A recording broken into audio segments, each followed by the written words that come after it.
Beleza, vamos ler. Hoje é dia dos pais, eu nem sabia, mas eu falei, já desejo pro meu pai feliz aniversário. Feliz dia dos pais, quer dizer, glória a Deus. Falta só o presente futuramente, o Senhor me abençoe, né, pai? Samuel, o Senhor disse a Samuel: Até quando você irá se entristecer por causa de Saul? Eu rejeitei como rei de Israel. Encha um chifre com óleo e vá a Belém. Eu enviarei a Jessé. Escolhi um de seus filhos para fazê-lo rei. Samuel, porém, disse: Como poderei ir? Saul saberá disso e me matará. O Senhor disse: Leve um novilho com você e diga que eu fui sacrificar ao Senhor. Convide Jessé para o sacrifício e eu mostrarei a você o que fazer. Você irá ungir para mim aquele que eu indicar. Samuel fez o que o Senhor disse. Quando chegou a Belém, as autoridades da cidade foram encontrar-se com ele, tremendo de medo, e perguntaram: Vens em paz? Respondeu Samuel: Sim, venho em paz. Vim sacrificar ao Senhor. Consagrem-se e venham ao sacrifício comigo. Então ele consagrou Jessé e os filhos dele e os convidou para o sacrifício. Quando chegaram, Samuel viu Eliabe e pensou: Com certeza é esse que o Senhor quer ungir. O Senhor, contudo, disse a Samuel: Não considere sua aparência, nem sua altura, pois eu o rejeitei. O Senhor não vê como o homem vê a aparência, mas o Senhor vê o coração. Então Jessé se chamou Abinadab e o levou a Samuel. Ele, porém, disse: o Senhor também não escolheu esse. Em seguida, Jessé levou Samá a Samuel, mas esse disse: Também não foi esse que o Senhor escolheu. Jessé levou a Samuel 7 de seus filhos, mas Samuel lhe disse: O Senhor não escolheu nenhum desses. Então perguntou a Jessé: Esses são todos os filhos que você tem? Jessé respondeu: Ainda tenho caçula, mas ele está cuidando das ovelhas. Samuel disse: Traga-o aqui. Não nos sentaremos para comer enquanto ele não chegar. Cara, isso é muito da hora. O Davi foi excluído da mesa, não foi considerado, né, considerado por seu pai ser chamado para o Samuel ver. De todos os filhos, ele foi o escondido, basicamente. Então é até triste, porque parece que o pai tem vergonha de Davi. Então Davi fica todo excluído. Aí ele, Jessé chega e é legal que Jessé ele olha pro cara e ele fala: Caraca, esse cara aqui é, pô, ó, tá parecendo formoso, vai chamar atenção entre o povo, é alto, é forte, acho que vai ser esse aqui que vai ser o rei. Aí Deus: Não, não é esse não. Aí o próximo: Não, esse aqui também, ó, pô, da hora vai ser. Não, não é. Mas vai ser. Não, não é. Até o momento que ele fala: Ué, mas sumiu todo mundo, não tem mais ninguém. Tem mais um não aí, ô Gessé? Não tá faltando um não? Isso é muito maneiro. Então, Davi foi o excluído da mesa, o pai excluiu o menor de todos, o que podia dar vergonha. Deus fez questão de não fazer ninguém comer e todo mundo ter que esperar ele chegar para poder comer. Davi era aquele que ia permitir que todos comessem. Cara, isso é muito forte. Ele era o excluído e se tornou basicamente o mais honrado, porque ninguém vai sentar à mesa enquanto ele não chegar. Muito maneiro. Traga-o aqui. Não nos sentaremos para comer enquanto ele não chegar. Que honra. Que honra é essa? Deus faz isso com a gente. Jessé mandou chamá-lo a ele e Jessé mandou chamar e ele veio. Ele era ruivo de cabelos, olhos e boa aparência. Isso é até interessante porque tem filme que representa ele com cabelo preto, eu acho. Mas ele é ruivo de belos olhos e boa aparência. Então o Senhor disse a Samuel: É este, levanta-se e unja-o. Samuel apanhou o chifre cheio de óleo e ungiu na presença dos seus irmãos. E a partir daquele dia o Espírito do Senhor apoderou-se de Davi, e Samuel voltou para Ramá. O Espírito do Senhor se retirou de Saul, e um espírito maligno vindo da parte do Senhor o atormentava. Os oficiais de Saul lhe disseram: Há um espírito maligno mandado por Deus, te atormentando, que nosso soberano mande estes seus servos procurar um homem que saiba tocar harpa. Quando o espírito maligno vindo da parte de Deus se apoderar de ti, o homem tocará a harpa e tu sentirás melhor. E tu te sentirás melhor. E Saul respondeu aos que serviam: Encontre alguém com um toque bem e tragam-no até aqui. Um dos oficiais respondeu: Conheço um filho de Jessé, de Belém, que sabe tocar harpa. É um guerreiro valente, sabe falar bem, tem boa aparência e o Senhor está com ele. Então Saul mandou mensageiros a Jessé com a seguinte mensagem: Envie-me seu filho Davi, que cuida das ovelhas. Muito da hora isso aqui também, porque dá a entender, né, que foi próprio Deus, é plano dele de fazer eles se encontrarem sem que Saul saiba que é Davi, né? Que vai ter que ser o ungido. Então, porque o espírito maligno veio da parte do Senhor. É legal isso aqui também, porque tem gente que não lê a Bíblia, né, não sabe, mas o espírito maligno também é mandado por Deus, não é? Tem gente que fica separando entre mal e bem. Não, tudo se curva a vantagem de Deus. Então tem coisas que Deus manda assim. Agora tem coisas que a gente nem faz ideia porque ele faz. Nesse caso aqui, acho que ele queria que Davi se encontrasse com Saul, né? Jessé apanhou um jumento e o carregou de O carregou de pães? Ah, é. De pães, uma vasilha de couro cheia de vinho e um cabrito. E os enviou a Saul, por meio de Davi, seu filho. Vai lembrar que é interessante que a família dele sabia que ele seria rei. Então, Samuel, os irmãos, eles viram ele ser ungido como rei. Então talvez eu fico imaginando que eles estariam pensando: será que Saul vai ungir ele como rei? Será que Deus falou com Saul? Mas não, era porque Saul estava todo atormentado, precisava de alguém tocar harpa. Davi apresentou-se a Saul e passou a trabalhar para ele. Saul gostou muito dele e Davi tornou-se seu escudeiro. Então Saul enviou a seguinte mensagem a Jessé: deixe que Davi continue trabalhando para mim, pois estou satisfeito com ele. Sempre que o espírito mandado por Deus se apoderava de Saul, Davi apanhava sua harpa e tocava. Então Saul sentia alívio e melhorava, e o espírito maligno deixava. Mais uma vez também, outro versículo bíblico que puxa isso acho que onde tiver louvor, qualquer louvor, Deus está no meio. Deus está no meio dos louvores, algo assim, né? Acho que tem um versículo assim, não tenho certeza, mas acho que tem. Deus está no meio dos louvores. Então, quando você toca violão, bateria, canta, seja o que for, mas louvar a Deus, Deus está ali. Então, enquanto Davi tocava a harpa, Deus estava ali. E o famosão Davi e Golias. Os filisteus juntaram suas forças para a guerra, se reuniram em Sucó, de Judá, e acamparam em Éfes-Damim, entre Sucó e Azeca. Saul e os israelitas reuniram-se no acampamento no vale de Elá, posicionando-se na linha de batalha para enfrentar os filisteus. Os filisteus ocuparam uma colina e os israelitas outra, estando o vale entre eles. Um guerreiro... Calma aí. Os filisteus estavam em uma colina, os israelitas em outras. Então estavam... Ah, entendi. Então era a luta provavelmente vai acontecer ali no valezinho. Um guerreiro chamado Golias, que era de Gate, veio de acampamento filisteu, tinha 2 metros e 90 centímetros de altura. Caraca, eu fico imaginando aqui, pegando um bagulho de exemplo. Nossa, 2 metros. Caraca, você tá louco, velho. Ele fala que Davi é pequeno, né? Davi eu acho que devia ter uns 60, talvez, na época. Ou será que ele já era alto? Tinha uns 70. Meu Deus, velho. Caraca. Ele usava um capacete de bronze e vestia uma couraça de escamas de bronze, que pesava 60 quilos. Nas pernas usava caneleiras de bronze e tinha um dardo de bronze pendurado nas costas. A haste da sua lança era parecida com uma lançadeira de tecelão e sua ponta de ferro pesava 7 kg e 200 gramas. Seu escudeiro ia à frente dele. Agora fiquei curioso porque Davi aqui, eles representam como criança, mas eu não sei se... Não, mas eu acho que ele é criança sim, porque depois passa uns anos, né? Então, talvez, se não fosse criança, ainda é moço, pelo menos. Golias parou e gritou às tropas de Israel: por que vocês estão se posicionando para a batalha? Não sou eu um filisteu e vocês o servo de Saul? Escolha um homem para lutar comigo. Se ele puder lutar e vencer-me, nós seremos seus escravos. Todavia, se eu vencer e eu puser fora de combate, vocês serão nossos escravos e nos servirão. E acrescentou: eu desafio hoje as tropas de Israel. Mandem-me um homem para lutar sozinho comigo. Ao ouvirem as palavras do filisteu, Saul e todos os israelitas ficaram atônitos e apavorados. Davi era filho de Jessé, o Efrateu, de Belém de Judá. Jessé tinha 8 filhos e já era idoso na época de Saul. Os 3 filhos mais velhos de Jessé tinham ido para a guerra com Saul. Eliabe, o mais velho, Abinadab, o segundo, e Samá, o terceiro. Davi era o caçula. Os 3 mais velhos seguiram Saul, mas Davi ia ao acampamento de Saul e voltava para apacentar as ovelhas de seu pai em Belém. Durante 40 dias, o filisteu aproximou-se de manhã e de tarde e tomou posição. Nessa ocasião, Jessé disse a seu filho Davi: pegue uma roupa de grãos tostados e 10 pães e leve-os depressa aos irmãos do acampamento. Leve também esses 10 queijos ao comandante da unidade deles. Veja como estão seus irmãos e traga-me alguma garantia dos que estão bem. De que estão bem. Eles estão com Saul e com todos os homens de Israel, no vale de Elá, lutando contra os filisteus. Levantando-se de madrugada, Davi deixou o rebanho com outro pastor, pegou a carga e partiu, conforme Jessé lhe havia ordenado. Chegou ao acampamento na hora em que, com o grito de batalha, o exército estava saindo para suas posições de combate. Israel e os filisteus estavam se posicionando em linha de batalha, frente a frente. Davi deixou o que havia trazido com o responsável pelos suprimentos e correu para a linha de batalha. É interessante, ele deixa claro que ele deixou com o cara que cuidava dos suprimentos, essas coisas, e foi para a linha de batalha, para saber como estavam seus irmãos.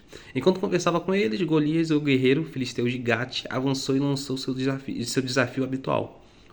E Davi ouviu. Interessantíssimo, porque Golias aqui ele fica... esse desafio habitual. Então Golias estava normalmente falando isso. Normalmente zombando do povo, normalmente. Como, não vem ninguém. Quando os israelitas viram o homem, todos fugiram, cheios de medo. Os israelitas diziam entre si: vocês viram aquele homem? Ele veio desafiar Israel. O rei dará grandes riquezas a quem o vencer. Também lhe dará a sua filha em casamento e isentará os impostos em Israel à família de seu pai. Davi perguntou aos soldados que estavam ao seu lado: o que receberá um homem que matasse filisteu e salvar a honra de Israel?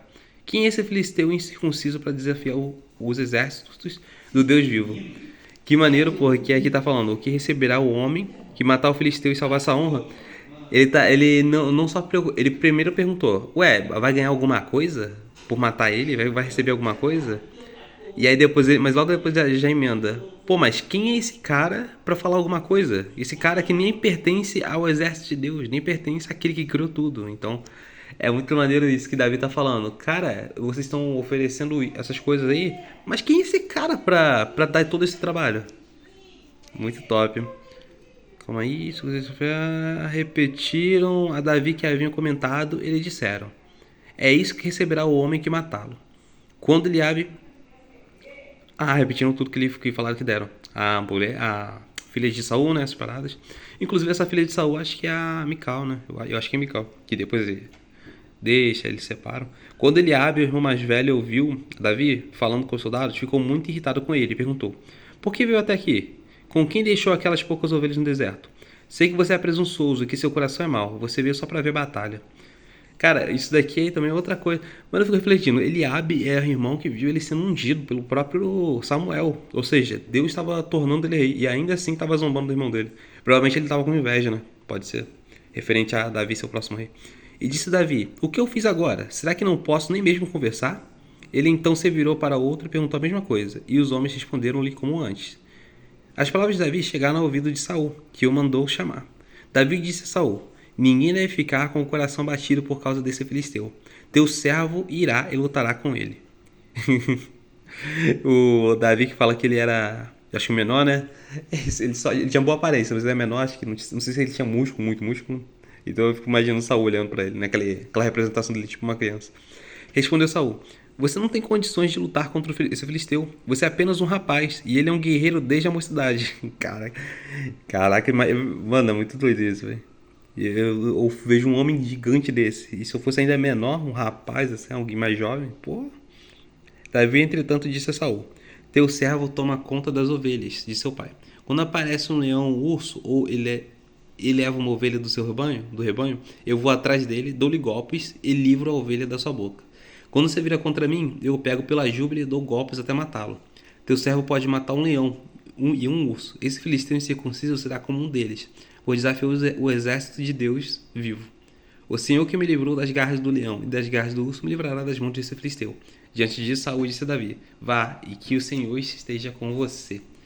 É isso aí, antes da gente enfrentar o gigante, na frente de todo mundo, o gigante que todo mundo tá com medo, a gente já enfrentou muita coisa que ninguém sabe. Davi, cuidando das ovelhas, era zombado pelo seu pai, né? Afastado. E ninguém sabia que ele enfrentava leão, urso. E pelo visto, ele, se duvidar, ele nem contava tanto. Os irmãos, ninguém. Ou quando contava, não acreditava. Mas ele ficava lá, cuidando e lutando contra todo esse tipo de bicho. Aí quando aparece o gigante brabão, ele só fica: ah, não, já enfrentei coisa horrível. Deus estava sempre comigo. Aí a pessoa que tá vendo você enfrentando o gigante, que todo mundo tá com medo, fala: como assim? Como é que ele não tá com medo? Ah, é porque a carga da sua história é muito maior. Saul vestiu Davi com sua própria túnica, colocou-lhe uma armadura e lhe pôs um capacete de bronze na cabeça. Bronze na cabeça. Davi prendeu sua espada sobre a túnica e tentou andar, pois não estava acostumado com aquilo. E disse a Saul: eu não consigo andar com isso, pois não estou acostumado. Então tirou tudo aquilo e em seguida pegou um cajado, escolheu no riacho 5 pedras lisas, colocou-a na bolsa, isso é, no alforje de pastor, e com sua tiradeira na mão aproximou-se do filisteu. Isso é muito maneiro, porque assim,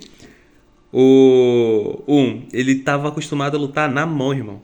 Ele falou: não precisa dessas coisas não. Deus me ensinou a lutar na mão, com leão, com tudo. E outra coisa interessante é que ele fala aqui, ó, que escolheu 5 pedras lisas e colocou nas bolsas. Eu acho que teólogo, quando estuda, fala que Golias dá a entender que Golias tinha irmãos. Aí ele tinha, acho que 4 irmãos, 3 irmãos, não sei. Eu sei que Davi, ele pega essas pedras. E aí falam que tem toda uma representação teóloga em volta disso. Que é tipo assim, Davi não estava só preocupado com Golias, mas ele estava pegando para também matar os outros. Mano, então, muito da hora, muito da hora. Glória a Deus. Enquanto isso, o filisteu, com seu escudeiro à frente, vinha se aproximando de Davi. Olhou para Davi com desprezo, viu que era só um rapaz ruivo e de boa aparência, e fez pouco caso dele. Disse ele a Davi: por acaso eu sou um cão para que você venha contra mim com um pedaço de pau? E o filisteu amaldiçoou Davi, invocando seus deuses, e disse: vem aqui, e darei sua carne às aves do céu e aos animais do campo. Davi, porém, disse ao filisteu: Você vem contra mim com a espada e com lança e com dardos. Mas eu vou contra você em nome do Senhor dos Exércitos, o Deus do exército de Israel, a quem você desafiou. Hoje mesmo o Senhor entregará nas minhas mãos. Eu o matarei e cortarei sua cabeça. Hoje mesmo darei o cadáver do exército filisteu às aves do céu, aos animais selvagens, e toda a terra saberá que há Deus em Israel. Todos que estão aqui saberão que não é por espada ou por lança que o Senhor concede vitória, pois a batalha é do Senhor. Ele entregará todos vocês em nossas mãos. Quando o filisteu começou a vir na direção de Davi, este correu para a linha da batalha, para enfrentá-lo. Tirando uma pedra do seu alforje, arremessou-a com a tiradeira e atingiu o filisteu na testa, de tal modo que ela ficou encravada. E ele caiu, dando com o rosto no chão. Assim, Davi venceu o filisteu com uma tiradeira e uma pedra, sem espada na mão. Derrubou o filisteu e o matou. Davi correu, pôs os pés sobre ele e desembaiou a espada do filisteu. Acabou de matá-lo, cortando-lhe a cabeça com ela. Isso aqui é uma coisa que, desde quando eu li, eu sempre fiquei, caraca, eu não sabia. Mas, provavelmente, Golias não... Aqui fala que Golias morreu com a pedra, derrubou e matou. Só que ela continua falando que terminou de matá-lo cortando a cabeça. Então, talvez foi mais só pra todo mundo ver que ele morreu mesmo, né? Mas é interessante ele cortar a cabeça, como uma representação, talvez. Quando os filisteus viram que o seu guerreiro estava morto, recuaram e fugiram. Quando o gigante cai, todo mundo fica, eita, pô, o moleque não era só de falar, não. Então os homens de Israel e de Judá deram um grito de guerra e perseguiram os filisteus até a entrada de Gate e até as portas de Ecrom. Cadáveres de filisteus ficaram espalhados ao longo da estrada de Sarim, até Gate e Ecrom. Quando os israelitas voltaram da perseguição dos filisteus, levaram tudo o que havia no acampamento deles. Davi pegou a cabeça dos filisteus, levou-a para Jerusalém e guardou as armas dos filisteus em sua própria tenda. Quando Saul viu Davi avançando para enfrentar o filisteu, perguntou a Abner, o comandante do exército: Abner, quem é o pai daquele rapaz? E Abner respondeu: Juro por tua vida, ó rei, que eu não sei. E o rei ordenou-lhe: Descubra quem é o pai dele. Logo que Davi voltou, depois de mandar os filisteus, Abner levou-o perante Saul. Davi ainda segurava a cabeça de Golias. E Saul lhe perguntou: De quem você é filho, meu jovem? E respondeu Davi: Sou filho do seu servo Jessé, de Belém. Maneiro que eu acho que ele já tinha falado isso. O Saul já tinha pedido pra Jessé chamar o filho dele e tudo mais. Só que ele nem ligou, né? Não se importava, porque era só o cara que tocava a harpa pra ele. Mesmo assim, eu acho que tinha que ter uma relevância, né, na vida do Saul. Mas pelo que eu lembro aqui atrás, deixa eu... Aqui, quando fala pra ele chamar, então Saul mandou o mensageiro Jessé com sua mensagem: envie seu filho Davi lá. Então ele mandou mensageiro a Jessé falando para enviar o seu filho Davi. E aqui ele pergunta de novo: De quem você é filho, meu jovem? Seu servo Jessé. É legal isso porque o destaque do pai dele, o destaque da sua família, o destaque até do próprio nome de Davi, Saul não só fez ele quando Davi realmente derrotou o gigante. Então, desde que o mundo é mundo, o pessoal só vai reconhecer você quando você fazer meio que um feito grande. Então, por que as pessoas não, sei lá, me consideram muito inteligente? Porque você não tem um feito grande, né? De fazer alguma coisa muito inteligente. Seja passar em alguma coisa, alguma prova, alguma coisa assim. Sei lá, ficar rico, sei lá. Não, nem ficar rico, né? Mas conseguir. Então, porque as pessoas, sei lá, não me consideram, sei lá, focado. É porque, sei lá, você desiste das coisas. Enfim, quando você se destaca em algo no mundo, né? Quando você se destaca em fazer aquilo. Então, para os homens, é isso. Então, Saul só olhou para Davi nesse momento por isso. Ele só se importou em quem realmente é o pai dele, quem realmente é ele. Não quando ele tocou a harpa, mas quando ele derrotou o gigante. Quando ele fez algo além do normal. Mesmo que ele depreciasse Davi, ele nem lembrava dele. O cara que toca a harpa. É isso. E com o mundo é assim. Com o povo é assim, com todo mundo é assim. Viu Davi naquele momento, Davi entrou em destaque. Mas para Deus não. Deus já via ele há muito tempo. Deus já viu ele derrotando o leão. Deus já viu ele derrotando o urso. Deus já estava com ele há muito tempo. E eu acho que isso que é o mais importante. Nossa vida pode ser que a gente nunca ganhe destaque, né? E faz parte, eu acho da hora, né? Pelo menos eu não me importo muito, né? Pelo menos é a personalidade de cada um. Mas só quando Deus honra e quando Deus manda, né? A gente precisa mesmo, porque tem que obedecer a ele. Mas o mais importante, além de tudo, é como Davi, a gente está com Deus vendo a gente desde o começo. Com Deus estando vendo a gente derrotando o urso, o leão e tudo com ele. Protegendo as ovelhas, fazendo o que a gente tem que fazer com ele do lado o tempo todo. Não quando o povo vê a gente derrotando gigante, mas quando o povo não vê e ninguém tá vendo, a gente derrotando o leão de cada dia, seja o que for da nossa vida. Aleluia. Deus conhece o Davi há muito tempo. E Deus conhece você e eu há muito tempo. A gente tem que lembrar disso. Não é o que o povo tá vendo, é o que Deus tá vendo.